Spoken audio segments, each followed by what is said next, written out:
Okay, mga kabunyog, mga kababayan, pasensya na may technical problem tayo, hindi tayo kaagad nakapag-start, ano? Topic natin ngayon tungkol kay Gloria Arroyo. Ha? May picture, may video, actually may video, kaya lang baka makopyright ako. Pero may video po na kumakalat, ang saya-saya ni Gloria Arroyo kasama si Martin Romualdez. Ha? Laman na rin ito ng mga balita ng mainstream media. Balita ito sa Manila Times, Manila Bulletin, sa iba pang mga mainstream media o newspapers. Laman po yung balitang yan. Ha? Ano kasi, si Gloria Arroyo, alam naman natin ang naging history ng mga yan, ano? Alam naman natin ang history ni Gloria na talagang loyalist yan ng ano, suportado talaga niyan si Sara at talagang Duterte yan. Sa katunayan, sa election noong 2022, yung Uniteam, mas ano siya kay Sara eh. Kumbaga siya ang mentor ni Sara. Mas hindi naman siya kay Marcos dikit eh. Mas dikit siya kay Sara. In fact, siya ang kumumbinsi kay Sara na wag nang tumuloy sa pagtumbong presidente. Kasi ang may gusto na si Sara tumuloy sa pagtumbong presidente, si Digong. Si Digong, ang talagang posisyon niya sa kanyang anak, kahit tumakbo si PBBM o si Marcos Jr., tumuloy dapat si Sara. Kasi kaya nilang manalo si Sara. Kahit pa tumakbo si Leni, tumakbo si Marcos, kahit yung iba kasama sa mga lalaban sa presidente, papanalunin nila si Sara. Yan ang Kaya lang, ang gusto nilang mag-vice president kay Sara, si Bongo. Si Bongo. Kaya ang ano nila noon, Sara Bongo. Pero si Sara, ayaw niya ng Sara Bongo eh. Ayaw niya. Kasi ayaw niya sa PDP laban. Ayaw ni Sara na kapag nagpresidente siya, manalo man siyang presidente, ang hahawak ng gobyerno niya o administrasyon niya ay sila Panelo, sila Roque.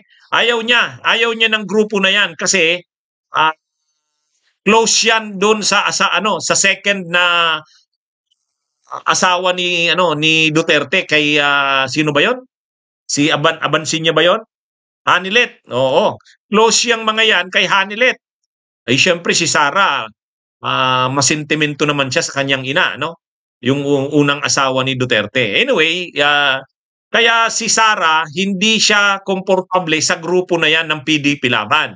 Kaya hindi tumuloy si Sarang tumakbo. Ang isa pa, kinumbinsi siya ni Gloria na kung tatakbo kang presidente, susundin mo ang ama mo, tatakbo rin si Marcos Jr., si PBBM, mahahati ang boto, talo tayo lahat. Kumbaga si Sara yung ang sabi ni Gloria, matatalo tayong lahat kapag tumakbo ka. Kaya magsakripisyo ka na muna, mag-vice ka na muna, sa susunod, sa 2028, ikaw na ang presidente. Yan yung nakumbinsi naman si Sara. Tuwang-tuwa naman sila Marcos at saka sila Romualdez na nakumbinsi ni Gloria si Sara. Kaya lang after na manalo, wala na. Nasira na yung Uniteam. Nasira na. At si Gloria din, nakita na ni Gloria na mukhang hindi i-honor yung usapan na si Sara ang pambato sa 2028. Ay kasi rin, siyempre, sila Marcos, sila Romualdez, siyempre, politiko yan eh. Ang iniisip siyempre nila Romualdez at nila Marcos, bakit pa natin bibitiwan ng Malacanang? Tayo na yung nakaupo sa Malacanang eh. Bakit natin ibibigay pa yan kay Sara Duterte? Kung kaya namang galing sa Marcos at Romualdez ang susunod na presidente, di gawin natin. Nag-ambisyon na ngayon si Martin Romualdez. Nakita yan ni Gloria. Kaya ang ginawa ni Gloria, medyo nagmaniobra si Gloria, napatalsikin si Romualdez sa pagka-speaker ng Kamara. Kasi gusto niya ng protektahan si Sara eh. Ang problema, siyempre, politiko rin yan sila Martin Romualdez. Matagal na yan sa politika. Nang malaman niya ni Romualdez, sinipa si Gloria bilang senior deputy speaker. Naghinanakit si Sara ngayon. Tinawag si Martin Romualdez na tambaluslos. Pumalas sa lakas CMD si Sara. Pero si Gloria, hindi siya aalis ng lakas CMD. Bakit? Kasi isa siya sa mga pillars niyan eh. Pag sinabi mong lakas CMD sa Pilipinas, Ang founder niyan si Ramos. At ang isa sa mga nagpalaki niyan, si De Benicia. At pagkatapos ni De Benicia, si Gloria. Naging lakas kampi CM, lakas NUCD kampi nga yan na panahon ni Gloria. Sa katunayan, iyan si Martin Romualdez sa Bong Revilla, yan yung mga tinuruan na lang ni Gloria sa lakas CMD. Kaya hindi iiwan ni Gloria ang lakas CMD. So kahit may away na sila ni Romualdez, hindi siya umalis ng lakas CMD. Ngayon, ang tanong, suportado pa ba ni Gloria si Sara kung sa pagka-presidente sa 2028? Si Gloria, Sara yan sa 2028 sa pagka-presidente. Pero ang pinag-uusapan kasi ngayon, 2024 pa lang. Malayo pa ang 2028. Eh kung ikaw kongresista ka, kongresista si Gloria ng Pampanga, tapos may mga politiko rin silang hawak, lalaban na ba sila sa Marcos? Lalaban na sila sa Romualdez? Ano na ba nila? Ipoposisyon na talaga nila si Sara kontra sa Marcos at Romualdez? Kapag ginawa nila yan, wala na silang aabutin. Hindi na sila makakakuha ng malaking pondo sa sa gobyerno ni Marcos at ni Romualdez. Kaya ang ginagawa ni Gloria, sumasabay kay Romualdez. Kaya lang maraming naiintriga bakit parang hindi napipilitan si Gloria pagsama kay Romualdez, parang masaya na. At saka hindi mo na siya makikitang kasama ng mga Duterte. Talagang dumistansya na ngayon sa Duterte. Kahit yung mga tao ni Gloria tatakbo sa alyansa niya sa Marcos. Halimbawa si Bong Revilla. Lakas CMD yan. Gloria Boyan, si Bong Revilla. Pero tatakbo si Bong Revilla bilang senador hindi sa line-up ni Duterte. Tatakbo si Bong Revilla sa line-up ng Marcos at Romualdez. Magre-re-election si Revilla sa grupo ni Marcos. Hindi sasama si Bong Revilla sa Romualdez. Sa Duterte. Ganon din si Gloria. Ang alyansa ni Gloria pagdating sa politika sa Pampanga, lalabanan niya na ba ang grupo nila Dong Gonzales? Kasi si Dong Gonzales ang kanang kamay ni Martin Romualdez eh. Siya ang senior deputy speaker. Ngayon, taga Pampanga si Dong Gonzales, lalabanan na ba ni Gloria ang grupo ni Dong Gonzales sa Pampanga? O magsasama pa rin sila? Yan yung sabi ni Marlan Sangan, magaling magkunwari yan. Talaga yan si Gloria, tuso yan.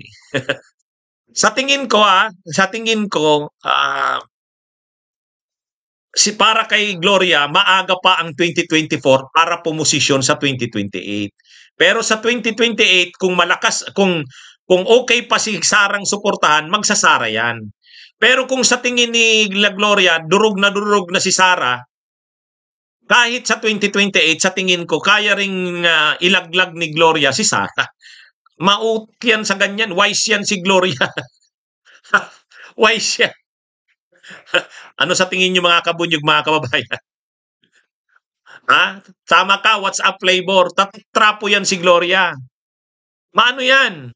Matuso yan pagdating sa politika. Hindi lang yan masyadong umiimik. Ay tingnan nyo yung pagpapatalsik kay Erap. Napatalsik ba si Erap? Maingay ba si Gloria noon? Hindi. Pero nagmaniobra sila Gloria noon para mapatalsik si Erap. Kasama yung mga pagkilo sa lansangan, kasama yung maniobra doon sa impeachment ni Erap. Yan? Gumalaw talaga sila Gloria noon. Kaya lang, pag nakikita ni Gloria wala, delikado, hindi, halimbawa yung kay Gibo, sinuportahan niya si Gibo Teodoro. Pero nung nakita niyang delikado, wala naman si Gibo, nagbilyar din siya. Kaya nga nagkaroon ng bilyaroyo eh. Pero nang wala na naman si Bilyar, hindi niya na pinilit. Wala si Gibo, wala si Bilyar, talagang Pinoy na. Wala na siyang magagawa. Panahon ni Duterte, 2016 sa kanima Rojas Grace po. Kanino sumuporta si Gloria una? Unang sumuporta si Gloria kay kay Binay. Kaya nga si Binay, ang lakas ng loob na tumakbo pa rin eh. Kahit medyo grabe na yung demolition job sa kanya. Bakit? Kasi si Gloria, suportado si Binay. Kaya ang iniisip ni Binay, mananalo pa rin siya kahit prinoyekto na siyang mademolish. Grabe yung demolition job sa kanya. Pero sila Gloria, yung lakas, suportado siya. Kaya lang, nung makita nila Gloria na mahina si Binay, hindi nagpipik, parang mas malakas pa si Duterte, lumipat sila kay Duterte last minute. Oh. Kaya maano si Gloria, ano yan anong tawag dyan? Ano bang tawag dyan sa ano? Ano yan? Switik yan. Magaling yan sa ano, magaling yan. Pagdating sa politika, maano yan si Gloria. Ngayon, Sara Duterte ba siya? Yes, sa ngayon. Pero, dahil hindi pa naman eleksyon, makipaglaro muna sa Marcos at Romualdez. Kaya nga ang advice niya kay Sara, Sara, kahit ano ka na, kahit alam naming ano ka na, sirang ano ka na, kumbaga mainit na ang dugo mo, kumukulo na ang dugo mo kay Lisa Araneta at kay Martin Romualdez, wag mong awayin. Kasi pag inaway mo yan, tularan mo yung ginagawa ng ama mo sa kanang mga kapatid mo, bakit sibaking ka na sa gabinete? Kaya ang nag-a-advise diyan kay Sara, si Gloria, magtimpi ka lang. Makipagplastikan ka. Lalo na kay Lisa Araneta. Ganyan yung advice ni Gloria diyan. Kasi pag linabanan mo na si Martin Romualdez at si PBBM, si Marcos, tatanggalin ka sa gabinete. Pag natanggal ka sa gabinete, ano mo? Paano ka na? Kaya mo bang bawasan ng budget bilang Vice President? Kaya mo ba na yung DepEd hindi mo nahawak? Mawawalan ka ng pondo. Kaya ano ka muna, magtimpi ka, makipaglaro ka. Pero sabi nga ni Sara, inamin naman niya ni Sara Duterte, sabi ni Sara Duterte, manhid na daw siya. Ang ibig sabihin ng manhid doon, kahit na galit na siya kila Romualdez at kay Lisa Araneta, hindi siya papalag. Bakit hindi siya papalag? Ano nga ang eleksyon sa presidente 2028 pa 2024 pa lang. So may 2025 pa, may 26, may 27.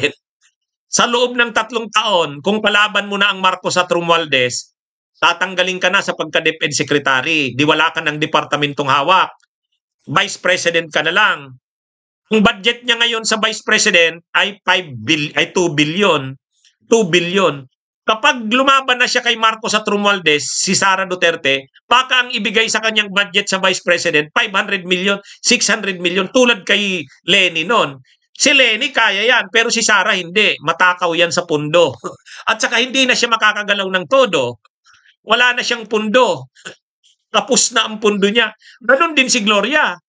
Kapag pumalag si Gloria kila Romualdez at kila Marcos, ang Pampanga na distrito niya, babawasan yan. Baka bigyan na lang siya 100 million sa isang taon.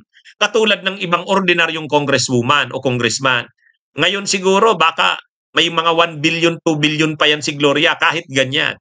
Kaya kahit ano siya, kahit alam niyang itchapwera na siya, nakikipag-anuan yan, nakikipaglaro yan kila Romualdez. Kaya kita nyo dyan, masaya siya dyan sa pagtitipo na yan. Pero tingin ko, hindi pa niyan iniiwan ang mga Duterte. Play nila yan Play nila yan. Kasi kung lalaban sila, baka bigyan siya ng kalaban sa Pampanga. Halimbawa, lalaban siyang sa Romualdez at Marcos. Ibigyan siya ng kalaban doon. Pag may kalaban siya sa pagkakongresista sa Pampanga, at ang ibibigay sa kanyang kalaban ay pupundohan nila Marcos at nila Romualdez, magagastusan siya ng malaki. Very cunning like a fox. Tama ka, Henry Chanero. Alam nyo mga kabunyog, sa isang politiko, ayaw niyang magkaroon ng kalaban na matibay, na may pondo, kasi magagastusan siya ng malaki. Hi, kay Hans Lazarito. Batiin po natin si Hans. Kaya mga kabunyog, ganyan po sa politika Kung si Gloria Arroyo, bibigyan nila Marcos at nila Romualdez ng kalaban, at ang kalaban na ilalaban sa kanya, kahit matalo ni Gloria pero may pera, dahil pupunduhan nila Marcos at nila Romualdez, magagastusan si Gloria ng malaki. Pero kung hindi siya lalaban sa Marcos at Romualdez, hindi siya bibigyan nila Romualdez at Marcos ng kalaban, mananalo pa rin siyang congresswoman ng Pampanga, pero hindi siya gagastos ng malaki. Kasi wala namang kalaban Di ba? Pero kung lalaban siya sa Marcos at Romualdez, bibigyan siya ng kalaban. Pupunduhan nila Marcos yan at hindi na siya pwedeng hindi gumastos.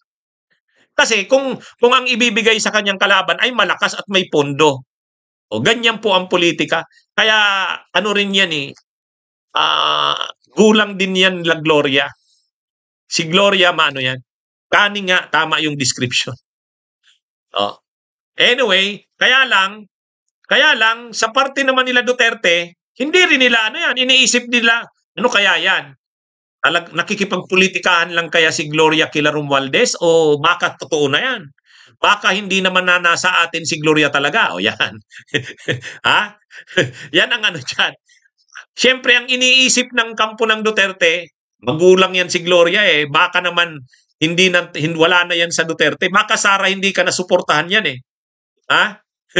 Kaya ganyan mga kabunyog ang politika. Ganyan po ang politika dyan. Maano talaga yan. Ha? Kahit naman ang Marcos at Romualdez, alam din nila ang laro ni Gloria. Nakikipagpolitikahan yan.